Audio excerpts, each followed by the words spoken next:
ယခုအစီအစဉ်ကိုကြည့်ရှုနေကြတော့မိဘပြည်သူမောင်နှမများအားလုံးမင်္ဂလာပါရှင်။ကျမကတော့စထပန်နာလီမြစ်တဲ့မြောင်မြရုံးခွက်မှာတာဝန်ထမ်းဆောင်နေတဲ့မင်းထက်မုံပဲဖြစ်ပါတယ်ရှင်။ယခုမြောင်မြရုံးခွက်ရဲ့အသင်းသားတဦးဖြစ်သူဒေါက်တာမာဆိုရဲ့လုပ်ငန်းကိုကျမနဲ့အတူလိုက်လံကြည့်ရှုပေးဖို့ဖိတ်ခေါ်အပ်ပါတယ်ရှင်။ခမန်းနဲ့ကိုမင်္ဂလာပါရှင်။ မင်္ဂလာပါ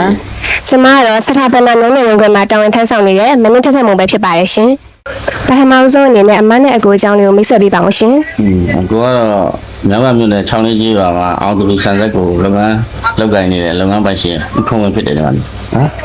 မနမေတတမဆိုဖြစ်ပါတယ် စထပနာဘယ်လိုစတင်သိရှိခဲ့ပြီးဘာကြောင့်စထပနာနဲ့လက်တွဲဖြစ်ခဲ့ရဲဆိုတာလေးကိုပြောပြပေးပါဦးရှင် ။2019လောက်တည်းကညီမစတာပနာအတင်းရုံးအဖွဲ့အစည်းတွေကဒီကျင်းရွာကိုဆင်းပြီးတော့ဒီဟိုသာရွာကို promotion ဆင်းတဲ့အချိန်မှာသူတို့အဖွဲ့နဲ့စပြီးတော့သိပြီးတော့အဲ့ရနေဝိုင်းအဖွဲ့အစည်းနဲ့ဝိုင်းချုပ်ပုံစံမျိုးနဲ့အတင်းအဖွဲ့အစည်းနဲ့လက်တွဲဖြစ်တယ်2019လောက်ကနေစပြီးအခုဒီကြားထဲမှာဒီနှစ်ကနေစပြီးတော့ပေါ့အခုဒါဟိုစားကိုပိုင်းစီးပွားရေးဒီတဲ့တူတယောက်ချင်းအနေနဲ့လက်တွဲတယ်အခု ချင်းဝတ်တော်ယခုအချိန်နဲ့ဆိုဘယ်နှချိန်ရှိပြီလဲရှင် ငါးဦးနဲ့ဝိုင်းကျုပ်အနေနဲ့ထုတ်တာကဲနှစ်နှစ်လောက်ကဲအခုကျန်ခဲ့တဲ့နှစ်ကရဲဆိုတော့အကုန်လုံးဆိုရင်တော့9ချိန်လောက်ရှိပြီ လက်ရှိချင်းဝတ်ဘယ်လောက်ထုတ်ထားလဲရှင် လက်ရှိချင်းပြီး300ထုတ်ထားပါတယ် အခုရဲ့လုပ်ငန်းနဲ့ပတ်သက်ပြီးနည်းနည်းအသေးစိတ်လေးရှင်းပြပေးပါဦးရှင် ကိုကတော့ဒီမှာဆက်ရုံလက်ပတ်နေရတော့ရွာသူရွာသားများလည်းအလုပ်ပေးသလိုဝန်ထမ်းရင်ကလည်း80ဘောနော်လုပ်သား80လောက်ကိုဒါနေ့စဉ်အလုပ်ပေးနေတယ်ပေါ့ပေးနေပြီးတော့လက်ရှိဒီဆက်ရုံလက်ပတ်မှုပေါ်မှာလည်းရွာပတ်ဝန်းကျင်ရောကိုရွာရောအကုန်လုံးအဆင်ပြေအတွက်ဆက်ရုံကတော့တန်90ဆန်ဆက်ပေါ့ဒီဟာကိုအခုနေ့စဉ်လက်ပတ်နေတာပေါ့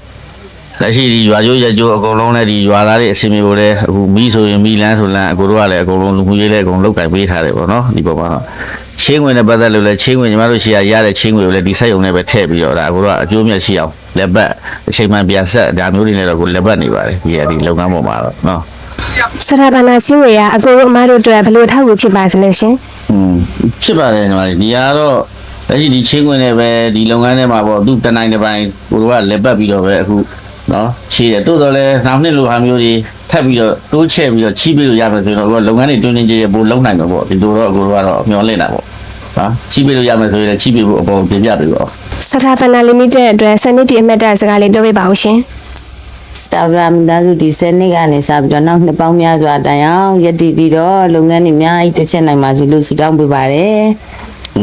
ရှေ့မှာ10နှစ်လုံးအခုလိုအောင်မြင်ဖြစ်ခဲ့တယ်ဆိုတော့အကိုတို့လည်းဝမ်းသာကုန်ပြီနောက်ထပ်လာမယ့်နှစ်တွေမှာလည်းဒီလိုပဲခွဲစည်းပုံနဲ့ကောင်းအောင်အောင်နဲ့အောင်မြင်ပါစေလို့အကိုတို့ကလည်းဆုတောင်းပေးပါတယ် ကျေးဇူးတင်ပါတယ်ရှင်ကျမတို့ကလည်းအကိုတို့နဲ့အမတို့လုပ်ငန်းအတွက်ဒီထက်မကအောင်မြင်ပါစေလို့ဆုတောင်းပေးပါတယ်ရှင်ဒီခုလိုအချိန်ပေးပြီးဖြေချပေးလို့စထပနာမိသားစုမှာလည်းအကိုနဲ့အမကိုကျေးဇူးတင်ပါတယ်ရှင် မတို့ကလည်းအခုလိုလာရောက်ပြီးမင်းမြန်ပေးတဲ့အတွက်ကြောင့်မို့စတာဗရာမီသားစုကိုကျေးဇူးတင်ပါတယ် ကျေးဇူးတင်ပါတယ်